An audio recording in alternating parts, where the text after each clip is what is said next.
Okay. So welcome to support group, everybody. We have a special guest with us, and hopefully if technology will put up with us, it will be lots of fun. So we're going to talk about a new app called Nutrita. And with us today is Raphael Sirtoli, if I said it right. Yep. Yeah, and he's in Madrid, and it's what, 9:30 in the evening? 10 o'clock. 10 o'clock. Yeah, exactly. Yeah, 10 o'clock. 10 o'clock. And so you can call him Rafi. And Rafi has a master's in biology, and he's a PhD candidate for neuroscience. And more importantly, he's young and he's ripped. He's in great shape. And so we've known Rafi, we've known each other over the years, and you attended our conference this year. Is that correct, Rafi?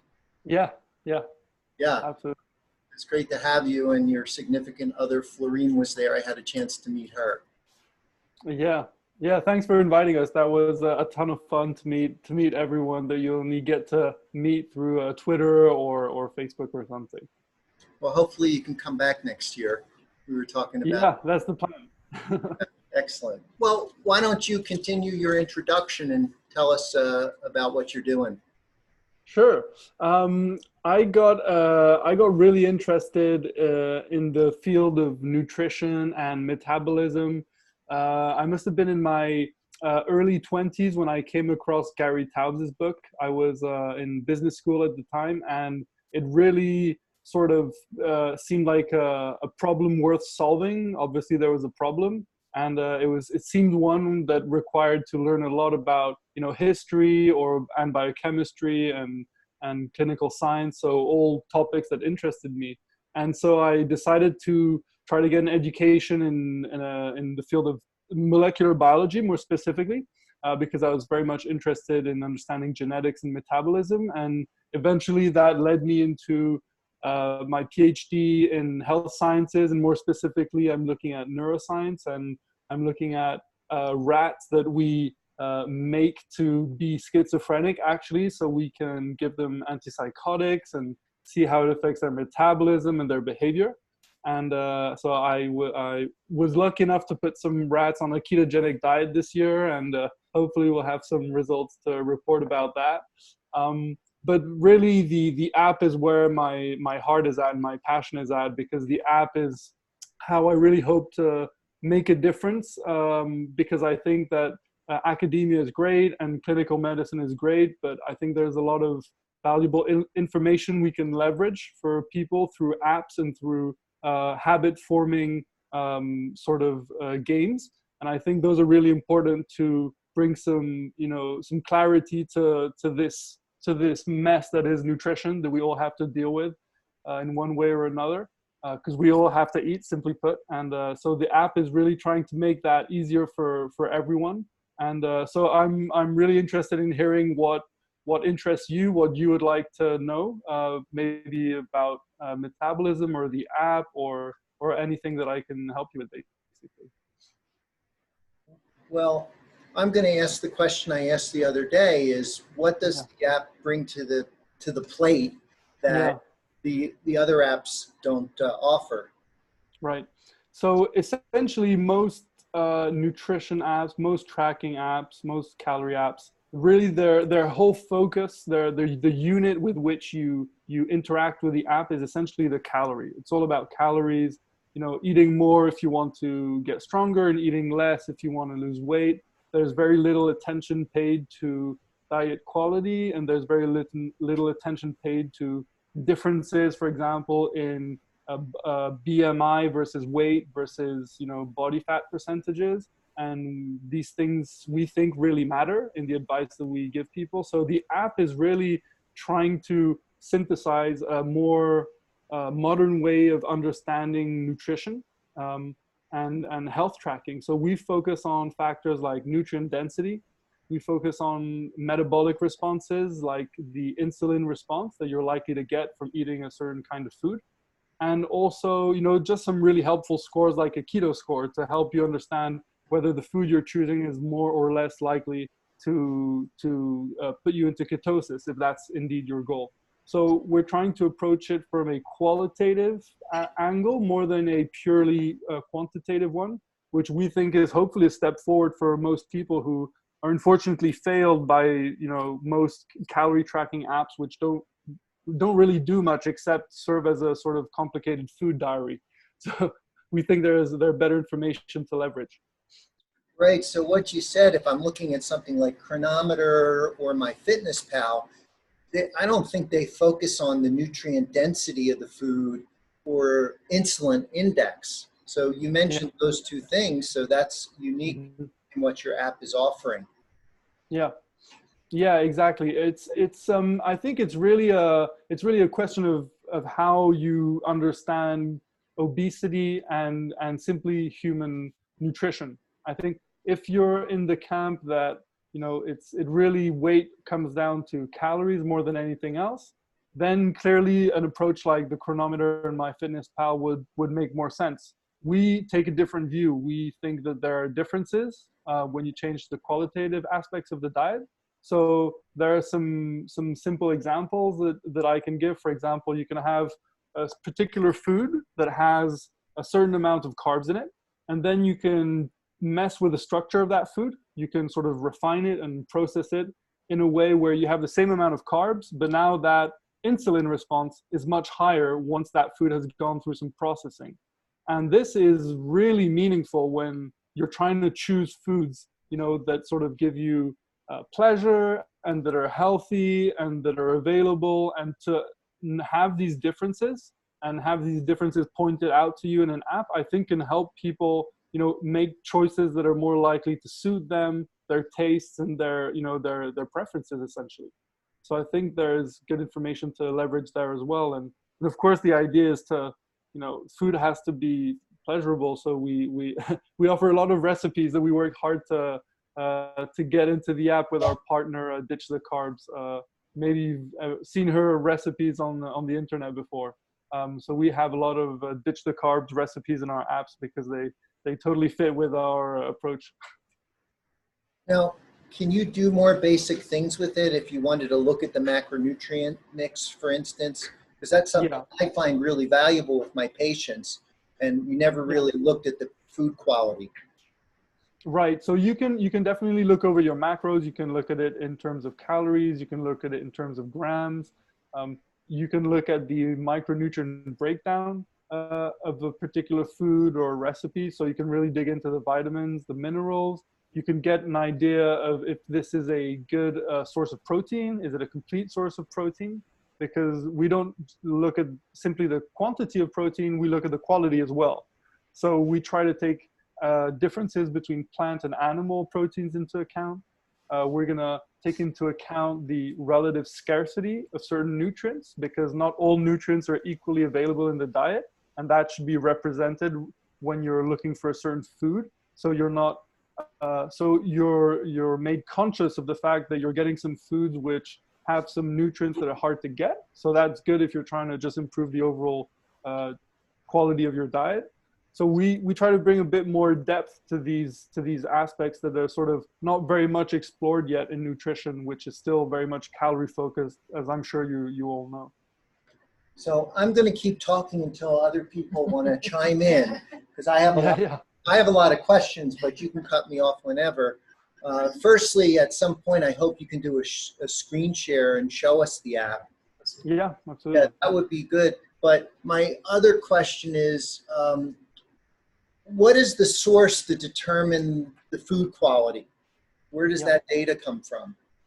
Yeah, that's a really good question. So we started out actually with some publicly available databases at first. So that would be the USDA database, the equivalent in Australia, and let's see, there was one other country, a Canadian database as well. So basically some English, let's say English language databases is what was most available. And so this is the same, sort of information that you're going to find in most other apps. And then we upgraded it to a different database, which had a much better coverage for micronutrients. So we have about 18 to 20,000 foods now, which have excellent coverage for about 38 nutrients, including carbs and fiber and all that. So it allows us to derive some pretty cool scores, like the nutrient density score, which you won't find in other apps because they will just report the macronutrient content of food and not really all of those other factors which can really sway your decision to consume it or not. So you basically took all that data, brought it together into your app, and so you've created now your own database of Right. food quality and nutrient density.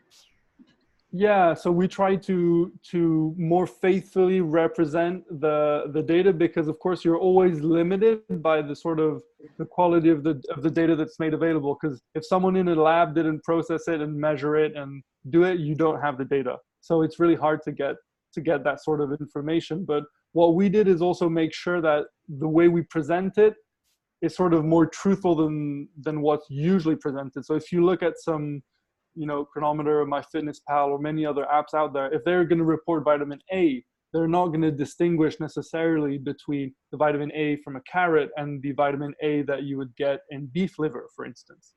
So one is the active version from the animal form, and one is the inactive version from the plant form, beta carotene.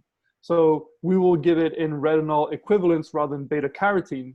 And I think that would probably change a lot of people's minds about the value of a carrot relative to liver, if they had that information in hand. So that's the sort of things we're hoping to educate people on as well. So I have to preface that this guy's a meat eater, and and he loves organ meats because he shows pictures, liver and heart. So that's a hard sell to carrots versus liver. Right. So I don't know if that you're going to be able to. Yeah, I agree with the liver. You like the liver. Yeah, I like the liver. Me too. I think it's my French heritage that sways me towards the liver. So I may not be to blame for that. Well, you might want to comment on, if I'm correct, that you are focused on the carnivore type of diet, and why you see that as a benefit. So personally, I've been eating a pretty much carnivorous diet for the past year.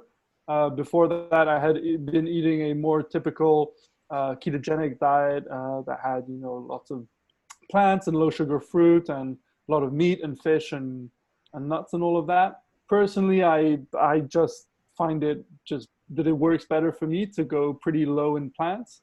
But the app is really not a reflection of my own personal dietary preference. The app is really for anyone who's omnivorous to fully carnivorous, basically. So we'll support any dietary pattern that respects some very sound principles that we think sort of cover most of the bases, which would be no refined flours, no high omega-6 seed oils, which are very inflammatory, and no sugar, basically. And I think as long as we can avoid those three things and have a nutrient-dense diet, which could be a mix of plants and animals, basically, then we think that that'll be great for the vast majority of people. Interesting. So you talk about food quality, and you grew up. Let's see, you're British, but grew up in France. Yeah, and so talking about food quality. So if we compare Europe to the United States. Yes, that was my question. Yes, yeah. so there's a big difference. And we travel just by coming to the United States. Whether it's animal or plant-based, foods are so processed. And how does your app account for that? Yeah, that's a great question. Actually, I was on a call with a customer of ours just today, and she asked me that exact same question. I want to know what's in the yogurt that I'm eating. Do they have a guar gum? Do they have emulsifiers? Do they have all these other things that maybe aren't strictly necessary and that you could do without with some better alternatives? Unfortunately, it's not really to the advantage of most food producers to tell you all of their ugly laundry, basically. So that information is actually hard to get. And it's also, the funny thing, it doesn't really affect your macronutrient counts or your nutrient density counts, but it would, you can expect it to affect aspects of your health nonetheless. And we just don't have that data.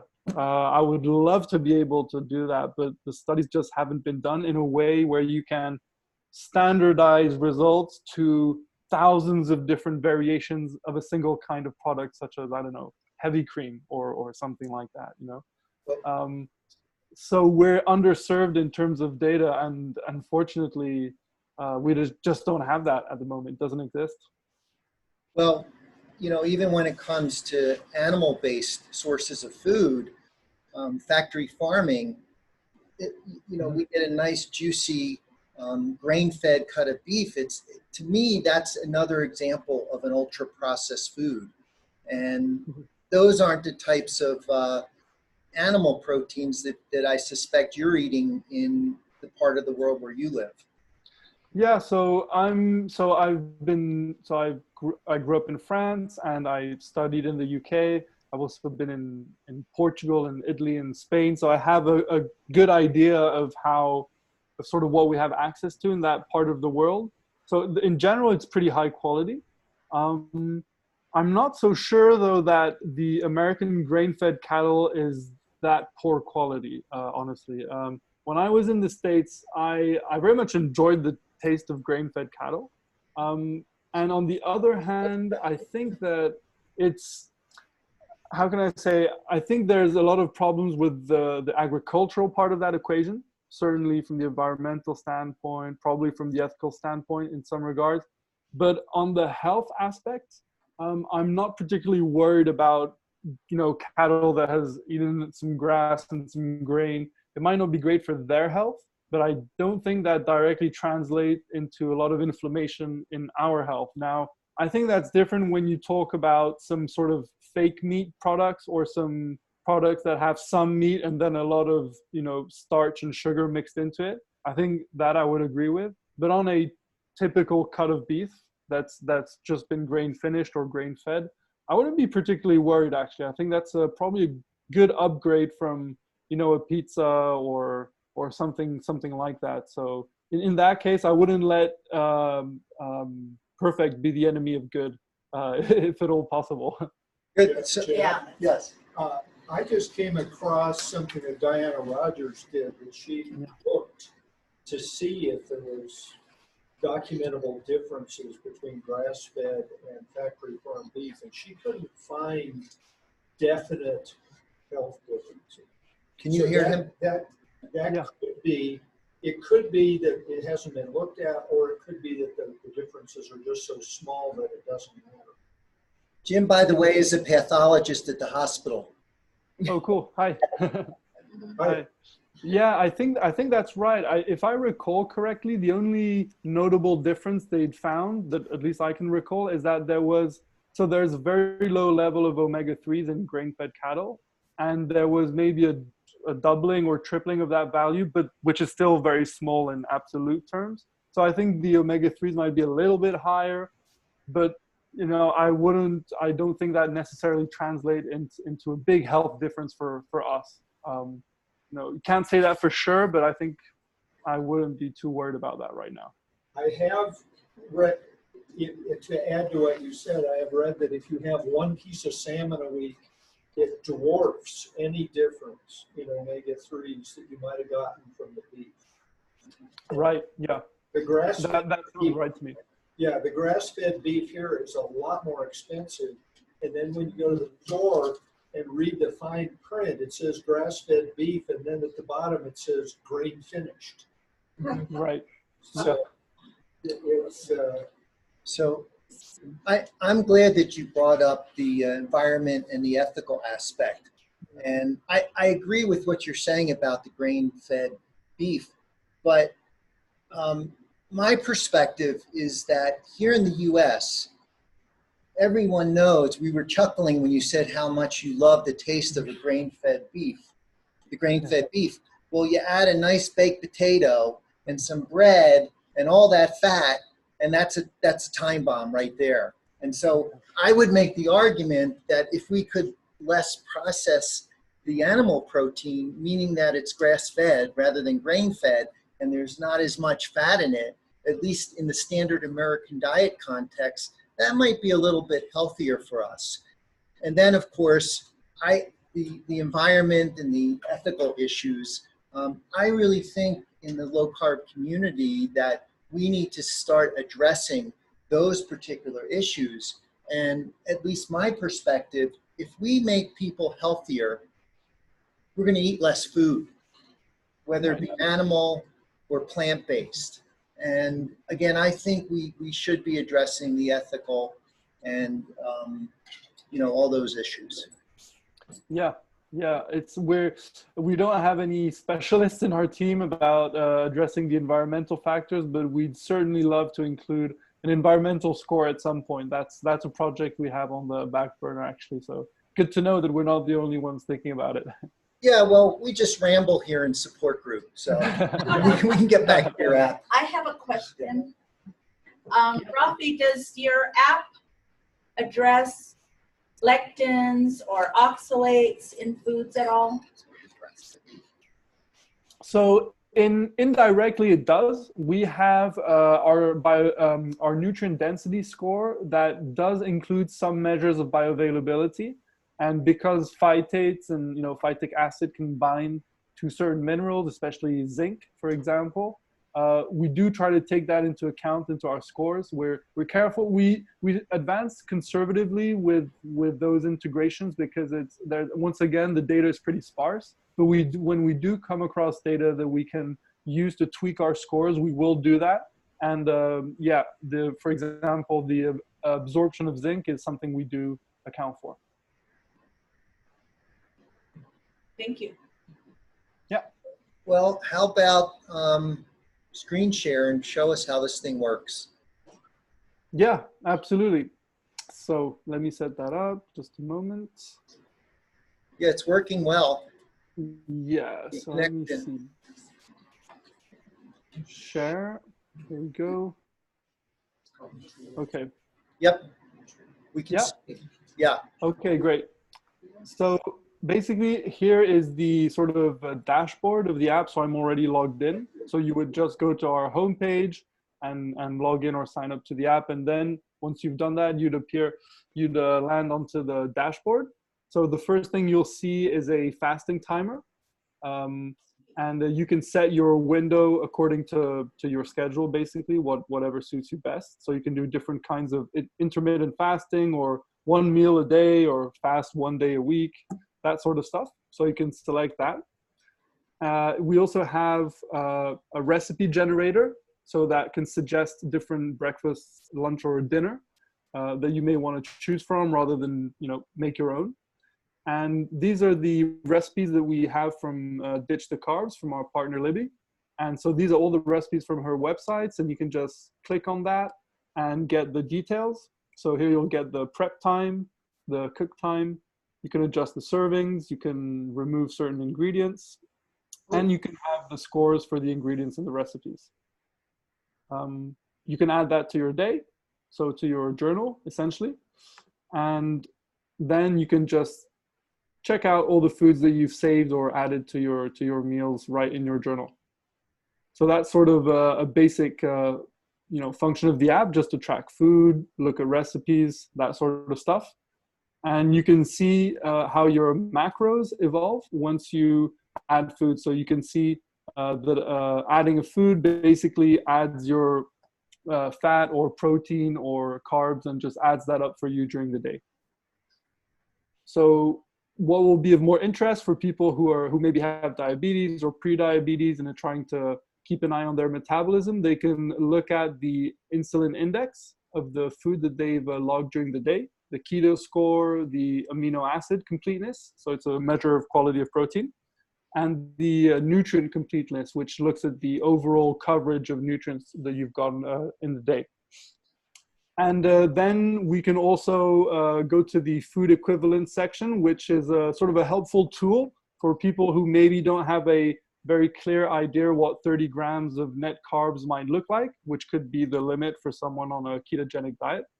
and it will give them the equivalents in terms of avocados, broccoli, and blueberries. So if you're trying to stay under 30 grams of net carbs, that's equivalent to about 0.6 of a cup of blueberries, 2.5 cups of chopped broccoli, and about 2.5 medium avocados. So we have that tool to really, make it easy to imagine your limits and your targets in terms of real food, sort of, so you don't have to stay there and calculate all that kind of stuff. And so you can do that for your carbs, and you can do that for your protein as well.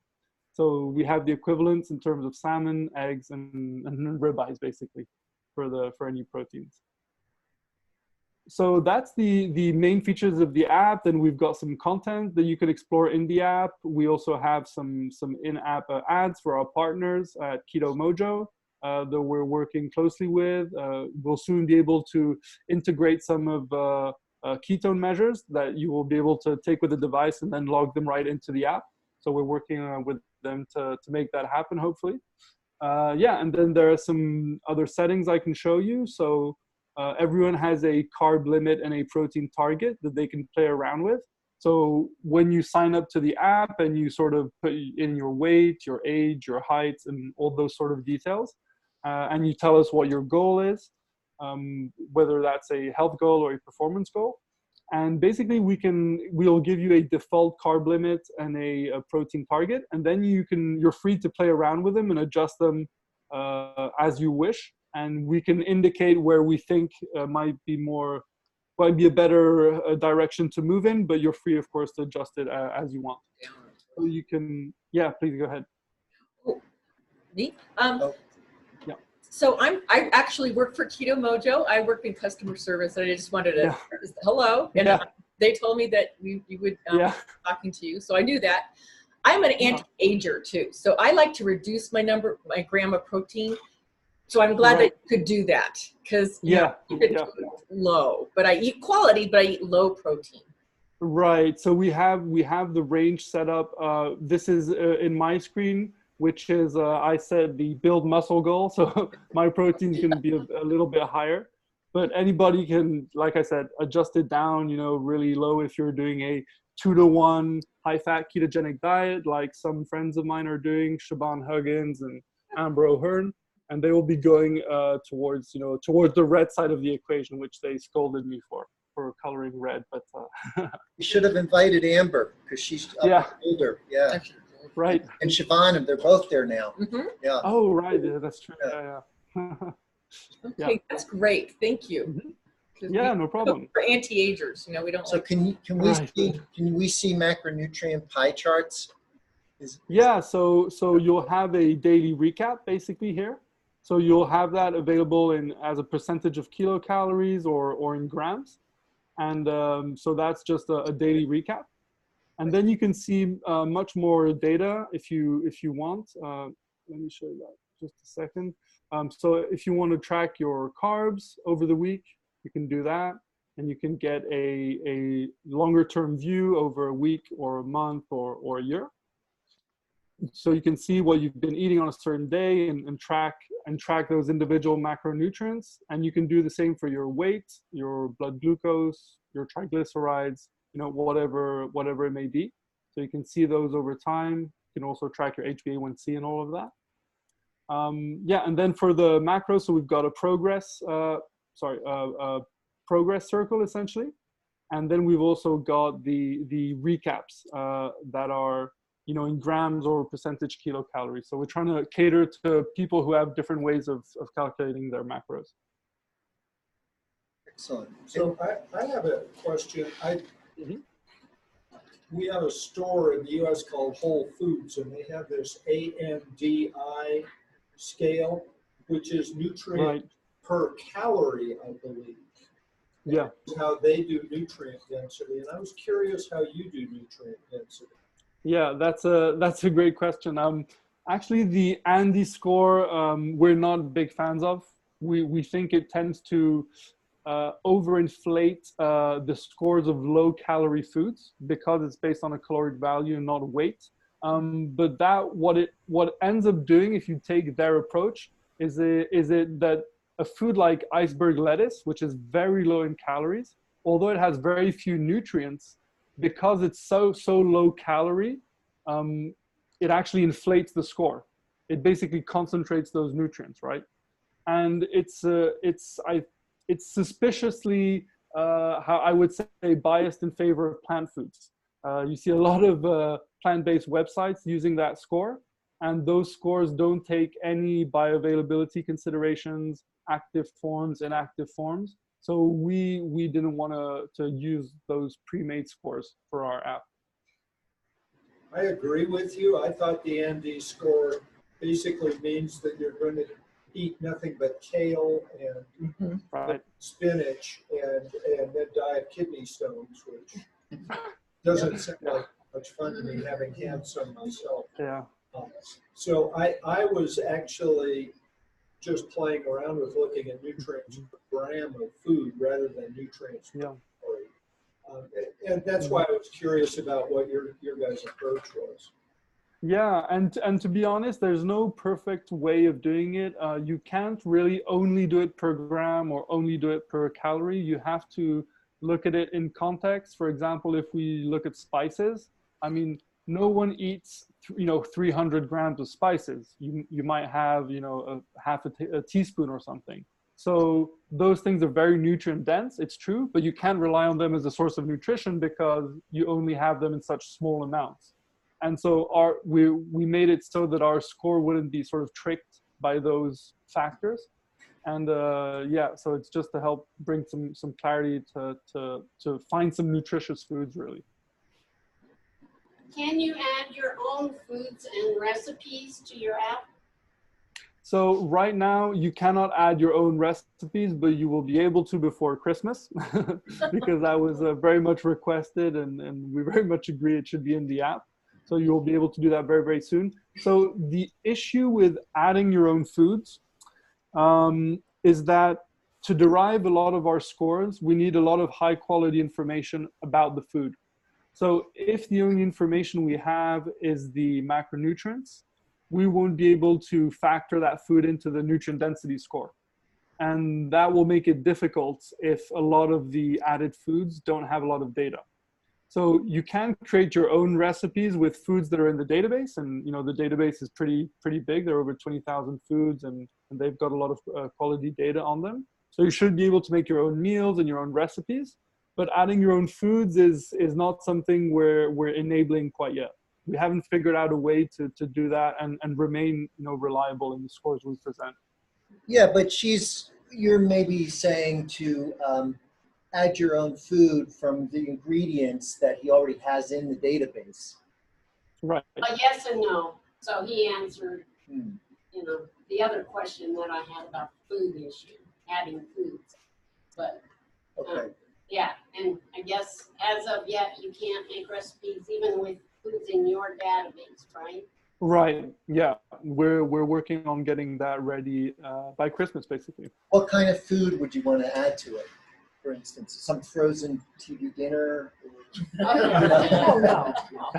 Oh, well, and I have this problem anyway. I make my own kombucha, and you add different flavors to it. Homemade things are always a little tougher. I make my own kefir, but it's hard to find anything that reflects homemade versus store-bought. Well, let's say you wanted to put kefir in, for example. Yeah.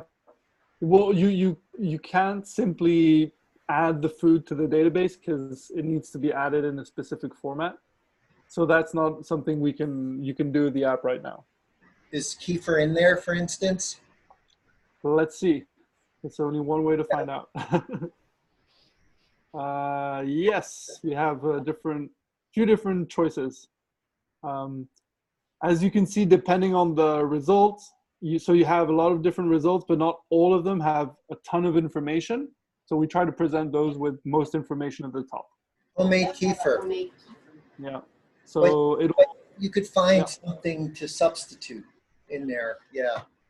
Yeah. So you can see it. You can look at its breakdown and what it's good in, what it's bad in. How much insulin it will be producing. In this case, not much at all. And yeah. So you can find quite a quite a good range of foods in here, especially a lot of offal if, like me, you like your liver and your strange cuts. There he goes again. Organ. I'm going to push it. Good. Can you go more into the fasting tracker? Do you track time restricted eating and meals, like you could skip breakfast and show a? Yeah. So at the moment we have a limited selection of patterns. So we wanted to keep it simple at first and see how people were using it. So at the moment you can do a 16-8 pattern or a 14-10. You can do it skipping breakfast or skipping dinner.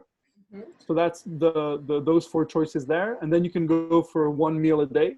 That's what my girlfriend is doing at the moment, believe it or not, by her own volition. No one forced her into it. But she's happy doing 1 meal a day, and then we've got a bit of a longer fast, a day or 2, depending on what you're doing. Oh, that's great. So that's what we have at the moment, and we're going to expand that to allow a few more different patterns and more sort of ability to personalize the window. And one more question, I won't hog the whole thing. Is some of your nutrition analysis based on Marty Kendall's Nutrient Optimizer?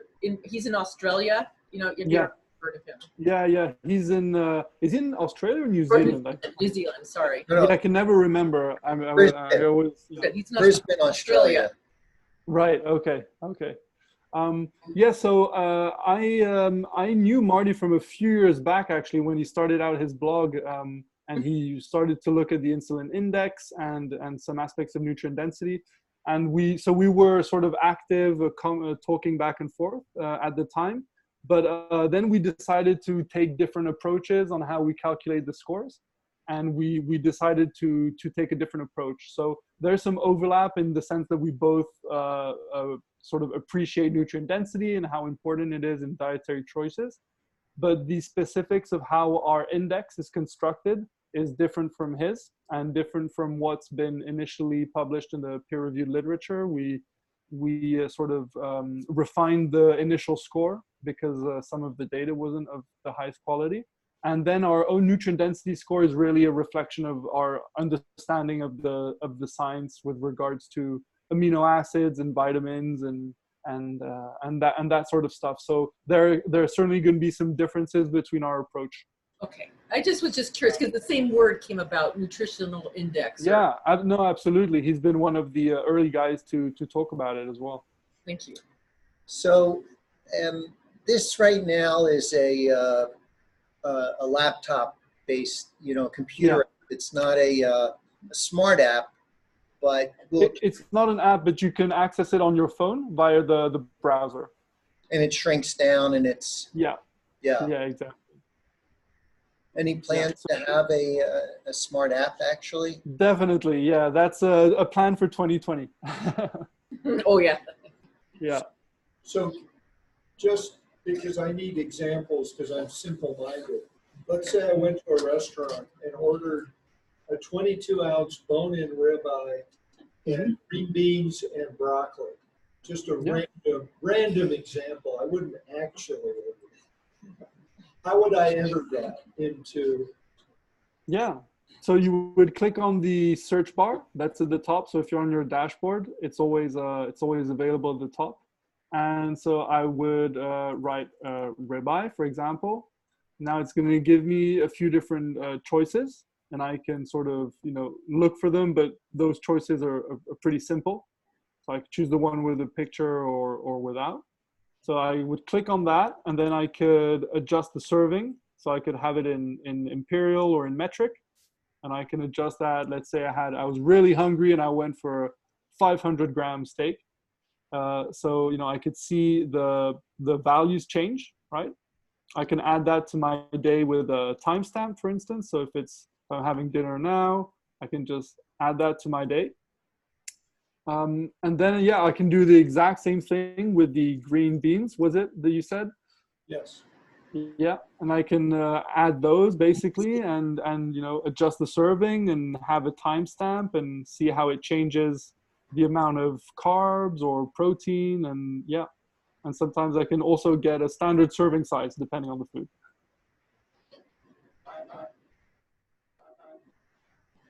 Excellent. Yeah, so you would just add those things to your journal and they'd appear here. And that would give you, if you went back on your dashboard, that would start filling up your macronutrients. And you could see how you were doing, basically.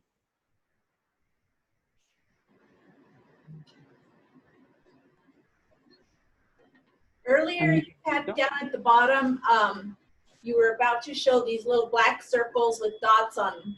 It was talking about good sources of vitamin B or this or that. Yeah. Right. So how does that? Yeah. So we have some lists that we're also going to expand in the next couple of weeks. And at the moment, we've got some best sources of potassium, for example. And that's going to select some foods that are pretty high in a specific mineral, for instance. So we'll present them with the scores along with the percentage for of the daily value that you'd need for that specific mineral. And we have that for a few other, like the long chain omega-3s, as well as some vitamin K2. So here we have some hand-picked sources that we know are very high in those specific nutrients, basically. So that's going to expand. We have a small selection here, but yeah, we're expanding those as we go, as we're able to find good information on them.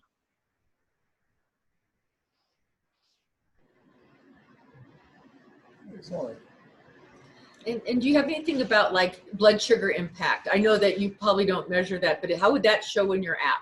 Blood sugar, ketones, how would that right look? So you'd go into your progress tracker, and if you were looking at your blood glucose, you'd click on that chart, and you could add a value, and you could have that imperial or in metric. And let's say I'm gonna add, let's say I woke up and I had 85 blood sugars and I was really happy.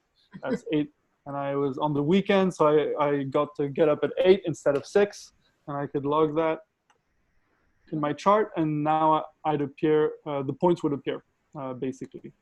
Okay. And yeah, and you can do that with triglycerides and insulin and have some really cool indices to figure out your level of insulin resistance, actually. Now, we don't measure it yet, insulin, easily at home. So how would it be determined in the app? By the foods we eat, the impact from the foods that we eat? Is that what you're doing there in the app? Right. So what we have at the moment is an index that can calculate a insulin load. So basically, it would the insulin load is adding up all of the insulin that is secreted from the food that you've eaten throughout the day.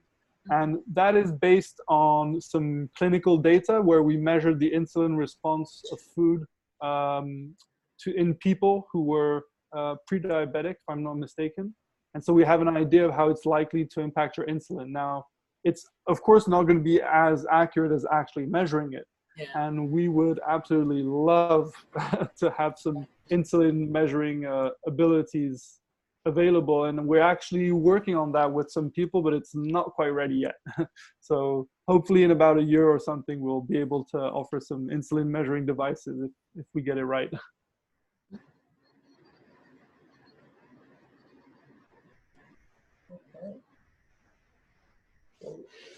Rafi, that was great to give us a live demo of this.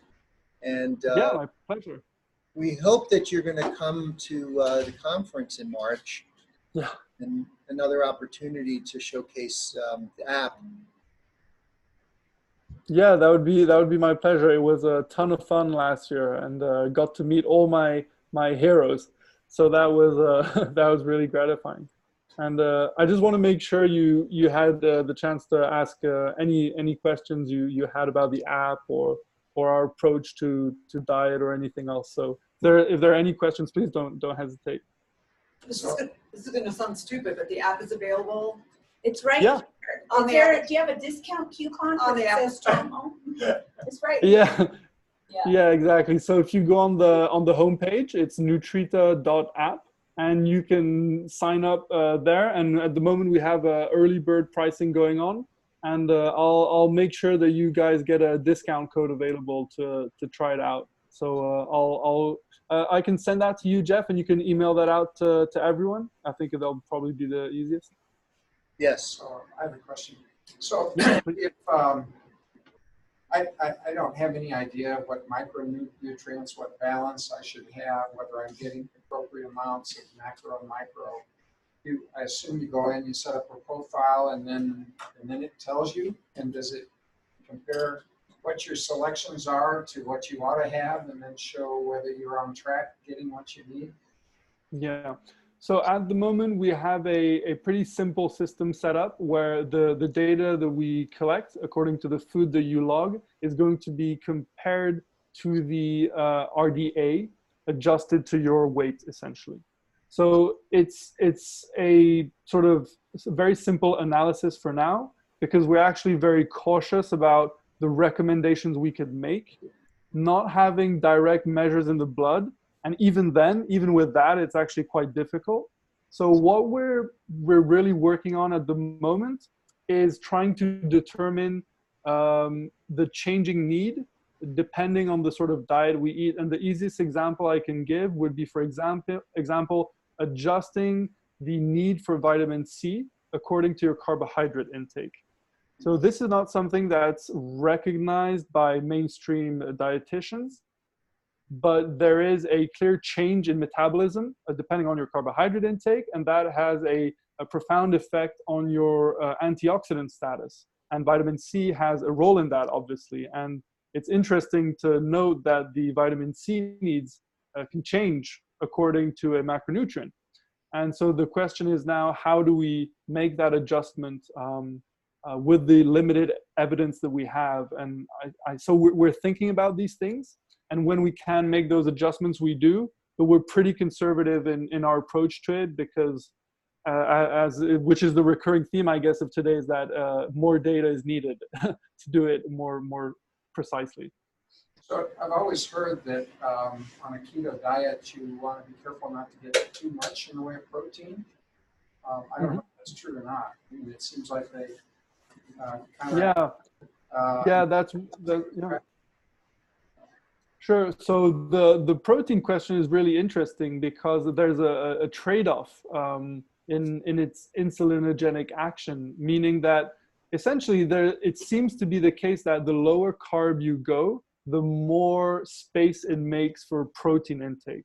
Now, of course, there's a limit to that, and there's individual variation to that. So for example, if you're someone that exercises a lot and depletes their glycogen, you're going to be able to eat more protein and stay at a given level of ketosis, simply because you've affected your glycogen levels. And there is also the difference in how your gastrointestinal system has some L and K cells, which affect the secretion of incretins. And there's a difference there in how people respond to protein and how their incretins respond to protein.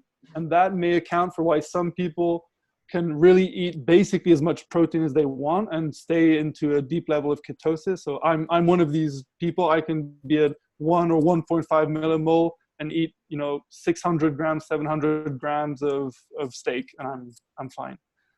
Other people, they would have to moderate that somewhat. But I think there's a pretty interesting trade-off that's being revealed now that we have more and more carnivores experimenting and testing their ketones. It's interesting to see that there seems to be this those last 10, 20 grams seem to make a lot of space for protein, interestingly enough.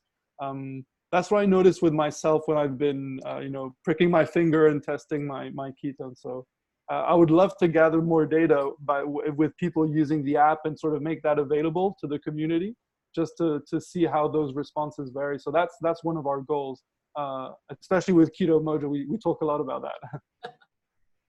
So, yeah, as a doctor, his question was, well, what should I eat? And it made me think about assessing the individual's health status. Now, this goes beyond the scope of anything I've really seen online, but it would be awesome if you could input health status, such as your insulin resistance, your insulin status, into an app like this, and based on that, come up with a formula of what you should be eating. Yeah, and indeed, so one of the reasons we selected triglycerides and insulin into the data for people to input is because with those two measures, we can get a decent estimate of insulin resistance using the Macaulay index. And once we have a few more people using that, sort of logging that data, we're going to make that ratio, that index available for people to sort of have some further adjustments in the sort of foods they might choose according to that. Well, that's exactly what I would want to look at as a doctor, to say this app adjusted for those health status measurements. Yeah, that's certainly a goal of ours. We think that's low-hanging fruit. We should make available to people. It's good information that they should know. Excellent. Yeah. Okay, Rafi. Well, we went about an hour, so that was fun. The technology kept up, and yeah, we were lucky. yeah. So thanks for staying. Thank you for us. Thank you. Thank you. Thank you. We'll do it another time. Yeah, that was a lot of fun for me, and thank you for your questions. They're really insightful. I enjoyed it. We would love to see you at Low Carb Denver to play with the app and do all. Oh yeah, definitely. So please try. Yeah, I'll come over. I promise. Well, I'm going to shut this down, and I'll message you a little later. All right, that works. Thanks, everyone. Have a nice day. Yeah. Bye. So